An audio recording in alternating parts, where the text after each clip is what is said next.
আমের রাজধানীতে আছি আর আমের খেতে যাবো না তা তো হয় না। সবাইকে আসসালামু আলাইকুম। আজকে সকাল সকাল ঘুম থেকে উঠে আমি চলে যাচ্ছি আমের খেতে, সরি, আমের বাজারে বিভিন্ন ধরনের আম দেখতে। আমি আছি চাঁপাইনবাবগঞ্জের শিবগঞ্জে। তো সকাল সকাল ঘুম থেকে উঠে আমি যাচ্ছি বাজারে। বাজারে যাওয়ার সময় পথিমধ্যে দেখি একটা আমের গাড়ি।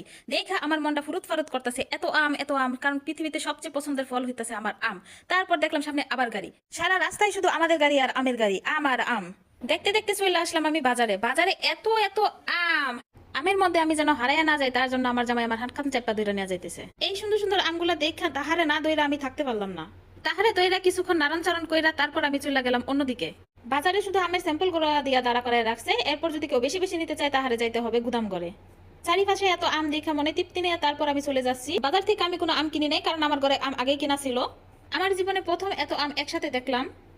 দেখা দেখি শেষ করে যখন আমি বাজার ত্যাগ করবো তখন দেখলাম এক আন্টি বাবা আংটি নিয়ে বসে আছে।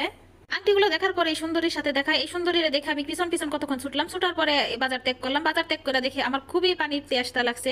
তারপরে আশেপাশে পানির বোতল ভালো না পাইয়া আমি ডাবের পানি খাইলাম। ডাবের পানি খাইয়া আস্তে ধীরে রওনা দিলাম বাসার উদ্দেশ্যে। সবাইকে আল্লাহ হাফেজ, টাটা।